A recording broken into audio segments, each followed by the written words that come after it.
Hook எப்படி stitch பண்ணுறதுன்னு தான் இந்த வீடியோவில் பார்க்க போகிறோம். ஃபஸ்ட்டு பி பட்டிக்கையை ஹூக் பட்டிக்கு நேராக வச்சுட்டு பி பட்டிக்கு ஈக்குவலாக லைன் போட்டு மார்க் பண்ணிக்கோங்க. இது உங்களோட ராங் சைடில் இருக்கணும். ஹூக் எங்கே ஸ்டிச் பண்ணுறீங்களோ அது ராங் சைடில் மார்க் பண்ணிக்கிறணும். ஓகேவா? இப்போ நம்ம ஊசியிலே பெரிய ஊசி குண்டூசின்னு சொல்லுவோம்ல, அதை எடுத்து சின்னதாக இந்த மாதிரி ஹோல்ட் பண்ணி ட்விஸ்ட் பண்ணி எடுத்திங்கன்னா உங்கள் ஹூக்கை வந்து இந்த மாதிரி உள்ளே விட்டு ஃப்ரண்ட்டில் இழுக்கும் போது ஹூக் வந்து அட்டாச் ஆகிக்கிறோம். உங்களோட ஹோல் வந்து பேக் சைடில் இருக்கிற கிளாத்தில் வந்து வந்துடக்கூடாது. அது ரொம்ப இம்பார்ட்டன்ட். ஃப்ரண்ட் சைடில் இருக்கிற இடத்துல மட்டும் சின்னதாக ஒரு ஹோல் பண்ணி இந்த மாதிரி ட்விஸ்ட் பண்ணிங்கன்னா அந்த ஹோல்டு வந்து அப்படியே ஒரு செகண்ட் நிற்கும். வீடியோவில் காட்டுற மாதிரியே இறுகி அந்த ஒரு விரலுக்கு மடைச்சி அந்த துணியை பிடிச்சிக்கோங்க. அதுக்கப்புறம் ஹோல்ட் பண்ணிங்கன்னா ஈஸியாக இருக்கும். ரொம்ப கவனமாக பண்ணுங்கள். ஏன்னா சில நேரம் ஷார்ப்பாக இருக்கும் போது இல்லைனா ஃபஸ்ட் டைம் ட்ரை பண்ணும் போது ஹேண்டில் வந்து படுறதுக்கு கொஞ்சம் சான்ஸ் இருக்குது. என்னோடய இந்த ஹூக் கொஞ்சம் டேமேஜ் ஆகிருக்கு. ஸோ நான் அகெயின் ஹோல் ரெடி பண்ணிவிட்டு இன்னொரு ஹூக்கை வந்து அட்டாச் பண்ணிக்கிறேன். ஸோ ஒரு நார்மலாக ஒரு ப்ளவுஸ்க்கு வந்து 5 ஹூக்ஸ் வந்து நம்ம அட்டாச் பண்ணுவோம்.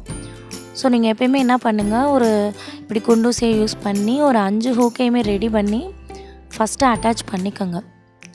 ஒன்றா அட்டாச் பண்ணிக்கிட்டே நீங்கள் ஸ்டிச் பண்ணிங்கன்னா உங்களுக்கு டைம் வந்து ரொம்ப ஆகும். உங்களுக்கு போர் அடிக்கவும் ஆரம்பிச்சிடும். ஸ்டிச்சிங்கை பொறுத்தவரை நீங்கள் போரிங்கே ஆகக்கூடாது. அதான் மோஸ்ட் இம்பார்ட்டன்ட். நீங்கள் ஸ்டிச்சிங்கை கற்றுக்கிற வரைக்கும் அதுக்கப்புறம் நீங்கள் வந்து பழகிற வரைக்கும் தான் உங்களுக்கு அது உட்காந்துட்டே மிஷின்லேயே உட்காரணும், நம்ம எப்படியாவது டக்குன்னு கற்றுக்கிறணும், நல்லா ப்ளவுஸ் தைக்கணும்னு உங்களுக்கு தோணும். ஒன்ஸ் நீங்கள் தைச்சி பழகிட்டிங்கன்னா உங்களுக்கு ஒரே வேலையை திரும்ப திரும்ப செய்கிற மாதிரி போர் அடிக்க ஆரம்பிச்சிடும். ஸோ நீங்கள் எல்லா வேலையுமே சீக்கிரமாக பண்ண கற்றுக்கங்க. ஸ்டிச்சிங்கை பொறுத்தவரை டைம் வேஸ்ட் பண்ணாதீங்க. இப்போது ஒருத்தவங்கக்கிட்ட நீங்கள் ரெகுலராக உங்களுக்கு தைக்கிறது மாட்டாதுன்னு எல்லாேருக்கும் தைக்க ஆரம்பிக்கிறீங்க அப்படின்னா அதை எந்த மாதிரிலாம் தைக்கணும், எப்படிலாம் நீங்கள் ரெடி பண்ணி வச்சுக்கிட்டிங்கன்னா உங்களுக்கு போர் அடிக்காமல் இப்போ ஒரு ப்ளவுஸை வந்து ஒரு 1 ஹவரில் நீங்கள் ரெடி பண்ணி கொடுக்குறோன்னா எப்படியெல்லாம் நீங்கள் கட் பண்ணால் இல்லை கட் பண்ணி வச்சுருந்தா நீங்கள் 1 ஹவரில் முடிக்க முடியும்னு ஒரு ஆவரேஜாக உங்களுக்கு ஒரு ஐடியா கிடைக்கணும். அப்படி கிடைச்சா மட்டும்தான் நீங்கள் வந்து நல்ல டெய்லராக ஆக முடியும். நீங்கள் பர்சனலாக தைச்சாலும் சரி இல்லை நீங்கள் வெளியே கஸ்டமருக்கு தைச்சி கொடுத்தாலும் சரி, சின்ன சின்ன நுணுக்கம்தான், அதை மட்டும் கற்றுக்கங்க. ஸ்டிச்சிங்கை பொறுத்தவரை உங்கள் மைண்டு வந்து போரிங் ஆகவே கூடாது. அது மோஸ்ட் இம்பார்ட்டன்ட். அது உங்கள் கையில் தான் இருக்குது. ஒரு ப்ளவுஸை நீங்கள் கட் பண்ணி வச்சுட்டு அதில் ஏதாவது ஒரு கரெக்ஷனை வச்சுட்டு அதை கரெக்ட் பண்ணவும் முடியாமல் இல்லை கட் பண்ணவும் முடியாமல் நீங்கள் கன்ஃபியூஸ் ஆகக்கூடாது. அப்படிலாம் ஆனால் நீங்கள் ரொம்ப டயர்டாகிடுவீங்க. நம்ம எவ்வளோ ட்ரை பண்ணாலும் நம்மளுக்கு நல்ல ப்ளவுஸே வரல அப்படின்னு டயர்டாகிடுவீங்க. ஸோ அதுக்கு தான் சொல்கிறேன். இப்போ நம்ம 5 ஹூக்கையுமே வந்து அட்டாச் பண்ணியாச்சு. ஓகே, இப்போ வந்து சின்ன ஊசி, நம்ம நார்மல் ஊசியில் அதே நூலை எடுத்துக்கிட்டு நீங்கள் நூலை கோர்த்துட்டு ஸ்டிச் பண்ண ஆரம்பிங்க. எல்லாருமே இந்த பின்னல் மாதிரி அந்த வளையத்தை, அந்த ஹூக்கோட வளையத்தெல்லாம் கவர் பண்ணி ஸ்டிச் பண்ணுவாங்க. பட் நான் ஃபஸ்ட்டு அப்படிலாம் பண்ணிகிட்டு இருந்தேன். பட் இந்த மாதிரி ஹோல்ட் பண்ணி நம்ம ஒரு அட்டாச் பண்ணிவிட்டு அதுக்கப்புறம் ஸ்டிச் பண்ணும்போது நம்ம அவ்வளோ ரிஸ்கியாக அவ்வளோ தையல் போடணும்னு அவசியம் இல்லை. We will support. ஒரு 4 ஸ்டிச்சு நார்மலாக நீங்கள் தைச்சிட்டு கட் பண்ணாலே போதும். இது ரொம்ப நல்லா அழகாக அட்டாச் ஆகுது. இப்போ உங்கள் கஸ்டமருக்கே நீங்கள் துணி தைச்சி கொடுக்குறீங்கன்னா அந்த துணியே பழசானாலும் இல்லை தொயல் விழுந்தாலும் உங்களோட ஹூக் வந்து அட்டாச்டட் வந்து போகாது. அந்தளவுக்கு கிளியராக இருக்கும். ஓகே, இப்போ ஸ்டார்ட் பண்ண ஆரம்பிக்கலாம். நல்லா வீடியோவை ஜூம் பண்ணி கூட பாருங்கள். அந்த 2 ஹோல்க்கும் மட்டும் விட்டு நான் வந்து ஸ்டிச் பண்ணுறேன். ஜஸ்ட்டு அந்த ஹோலில் சுற்றி இல்லை, அந்த 2 ஹோலுக்குள்ளேயும் உள்ளே விட்டு நம்ம ஸ்டிச் பண்ணுறேன். அகைன் நார்மலாக நம்ம அந்த ஹூக்கோட தலைப்பகுதியில் எப்பயும் போல் சுற்றி ஒரு 2 முடிச்சு போட்டோம்னா அவ்வளோதான், நம்ம தையல் முடிஞ்சிடும். நல்லா கவனிச்சுக்கோங்க. ஜஸ்ட் எப்பயுமே எந்த ஒர்க்குமே ஸ்மார்ட் ஒர்க்காக பண்ணோம்னா நம்மளுக்கு ஈஸியாக ஒர்க்கு முடியும்.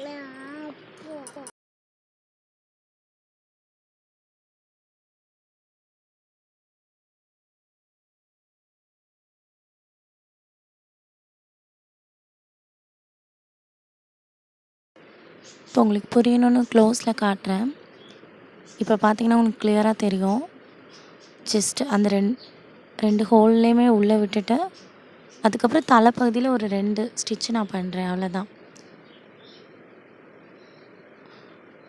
ஹெட்டில் வந்து நீங்கள் ஸ்டிச் பண்ணும்போது முடிச்சு போட்டு ஸ்டிச் பண்ணுங்கள். முடிச்சு போட்டு ஸ்டிச் பண்ணிவிட்டு அப்படியே கட் பண்ணிக்கிறலாம் த்ரெட்டை.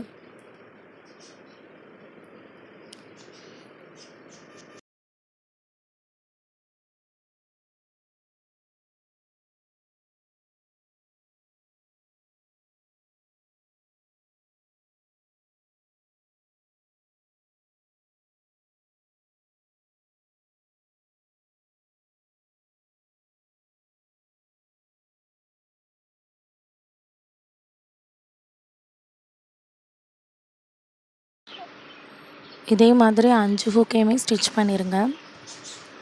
அப்புறம் சின்ன சின்ன டிப்ஸை நம்ம சேனலில் ஸ்டிச்சிங்கை பற்றியான சீக்ரெட்ஸ் எல்லாமே நான் ரிவீல் பண்ணுறேன். ஸோ கண்டினியூவாக வீடியோஸை பாருங்கள், ஸ்கிப் பண்ணாமல் பாருங்கள். ஏன்னா ஸ்டிச்சிங்கிறது ஒரு கற்றுக்கிற விஷயம். நீங்கள் கற்றுக்கிறதுக்காக தான் இந்த வீடியோ பார்க்குறீங்க. நீங்கள் ஸ்கிப் பண்ணி ஃபாஸ்ட்டாக மூவ் பண்ணிங்கன்னா இடையில சொல்கிற சின்ன சின்ன விஷயங்களை வந்து மிஸ் பண்ணுவோம். சின்ன விஷயந்தான் அதில் நம்மளுக்கு அந்த பெரிய ப்ராப்ளத்தை என்னன்னு கணிக்க முடியாமல் நம்மளுக்கு யோசிக்க வைக்கும். ஸோ ஓகே, பொறுமையாக வீடியோவை ஃபுல்லாக பாருங்கள். 5 ஊக்கும் ஸ்டிச் பண்ண பிறகு எண்டில் உங்களுக்கு ஒரு ட்ரிக் சொல்லித்தரேன். அதாவது உங்களோட கஸ்டமர் ஒரு ப்ளவுஸ் வந்து நினச்சா யார்கிட்டையும் டக்கு டக்குன்னு அவங்க தைச்சி வாங்கிட்டு போயிடலாம். அவங்க திரும்ப உங்ககிட்டே வர வைக்கிறதுக்கு நீங்கள் சின்ன சின்ன விஷயம் பண்ணுறது தான் உங்களுக்கு ரொம்ப பெருசாக இருக்கும்.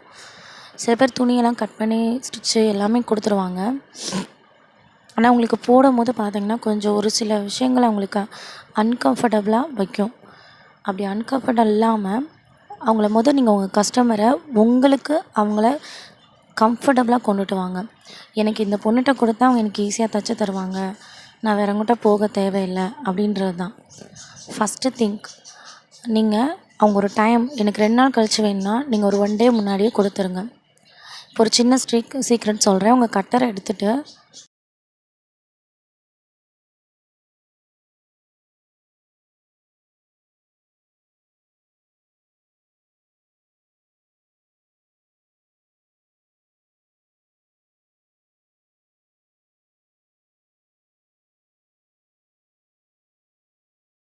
அந்த ஹூக்கோட நம்ம அந்த மாட்டுற பகுதி இருக்குல்ல, அதை இப்படி இந்த மாதிரி சிசரை வச்சு வீடியோவில் பாருங்கள், லைட்டாக கட் பண்ணி எம்பி விடுங்க. இந்த மாதிரி பண்ணும்போது உங்களுக்கு ஃபஸ்ட் டைம் ப்ளவுஸ் போடும்போது ரொம்ப கம்ஃபர்டபுளாக இருக்கும். இதில் என்னங்க கம்ஃபர்டபுள்னு நீங்கள் நினைக்கலாம். சில பேருக்கு இதில் கூட பொறுமை இருக்காதுங்க. இப்போ ஒரு ப்ளவுஸ் ஃபஸ்ட் டைம் உங்கள்கிட்ட ஸ்டிச் பண்ணுறாங்கன்னா செகண்ட் டைம் உங்களை வந்து அவங்கக்கிட்ட திரும்ப இவக்கிட்டே தைக்க கொடுக்கலாம் அப்படின்னு தோண வைக்கிறதுக்கு இதெல்லாம் சின்ன சின்ன விஷயந்தான். பட் உங்களுக்கு ரொம்ப பெருசாக ஹெல்ப் பண்ணும். போடும்போது ஏதாவது கொஞ்சம் கஷ்டமாக இருக்கும்போது இவ என்ன தைச்சி கொடுத்துருக்கா அப்படின்ற மைண்ட் தாட் தான் வரும். ஸோ இதெல்லாம் மேக்ஸிமம் அவாய்ட் பண்ண பாருங்கள். எண்டு வந்து பி பட்டியை செக் பண்ணிக்கோங்க. நெக்ஸ்ட்டு ப்ளவுஸோட மெஷர்மெண்ட்டை செக் பண்ணிவிட்டு கஸ்டமர்கிட்ட கொடுங்க. தேங்க்யூ.